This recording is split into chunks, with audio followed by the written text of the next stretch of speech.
Have you ever thought about when you retire, are you going to be stuck with some RMD that you can't control? It's going to kick you into a higher tax bracket? Well, if you ever had a question like that, then make sure you stay tuned for this FERS Federal Fact Check. I'm Micah Shalansky with Plan Your Federal Retirement. Today, we have a great question from Victor that's talking about RMDs, required minimum distributions, and how does your TSP play into those RMDs?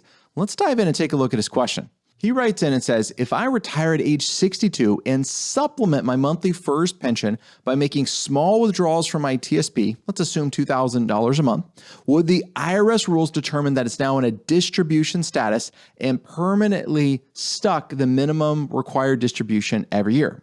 And am I permanently stuck with that RMD every single year? Thanks in advance. Victor, excellent question. RMDs, the way that they work, let's talk in concept about how they work, then we'll jump into answering your questions. What an RMD is a required minimum distribution. The IRS says, thank you so much for saving all your money in this tax-deferred account, IRA, 401k, TSP, 403b, etc. Now that you've reached 73 years young or older, remember Secure Act 2.0 changed those rules. It used to be 70 and a half, then it went to 72. Now it's 73 to 75, depending on when you're born. So Victor, I'm going to assume yours is 73 just for discussion. You hit 73 years young, the IRS says, congratulations, send me my money, right? They want to pull out, you want you to pull money out of that, so you have to pay taxes on it and send some tax money off to the IRS. That's the RMD, required minimum distribution. Let's talk about how these are calculated. They're not random numbers. The IRS has a table, and it's a life expectancy table. And what they do is they take at the end of the year your account balance on all of these accounts.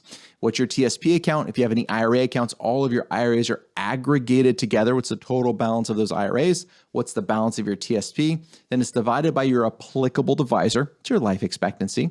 They divide it by that, and it comes with how much you have to take out that next year. As long as you take it out, there's no penalties, just taxes. If you don't take it out, the government reaches in and slaps your hand with a penalty, and they can get pretty substantial. So we want to be ahead of these things. Now, are you locked into the same dollar amount of an RMD? Generally, the answer is no. Some exceptions, if you're doing an annuity, it works a little different. Now, this is not your FERS annuity. This is different. This would be like a TSP annuity with MetLife, which, I'm hesitant to recommend. A lot of cautionary things about that because it's irreversible. But Victor, it doesn't sound like you're doing that. It sounds like you're doing monthly withdrawals. So monthly withdrawals, the IRS would calculate every year what your RMD is going to be. TSP would tell you what that is, and you have to withdraw that from your account. Let's say your RMD is $20,000 a year. Okay, you're taking out $2,000 a month. That's $24,000 a year. You're golden. You're good. You're taking out more than your minimum distribution that you have to.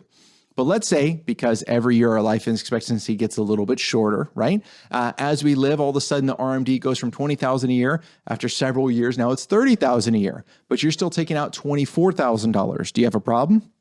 Yes, you do. You have to take more money out of that account, an extra $6,000, because this is your minimum distribution that you have to take out. So you do get stuck with an RMD. Once you're of age, you have to take that money out.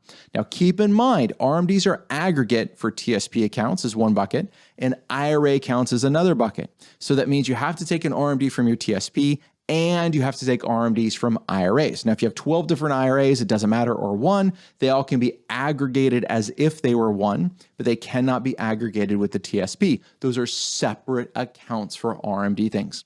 Things you want to make sure you're proactive about. Remember, this is a tax question. The government is forcing you to take money out of your accounts so they can get tax money on it. So maybe you want to think about taking more money out sooner to control your tax bracket. Maybe you want to think about Roth conversions. Victor, your example, you're only 61 and change, sir. So the thought would be, should you do Roth conversions? Should you take a little bit more money out now before tax rates go up? These are all things that will play into that RMD question, because as of now, Roth IRAs are still not subject to RMDs. So it makes them a fantastic planning tool. If you have questions like this, make sure you submit them. Leave us a like, share this information out with federal employees, put your questions in the comments, or of course, jump on our website, planyourfederalretirement.com for more great information. Until next time, happy planning.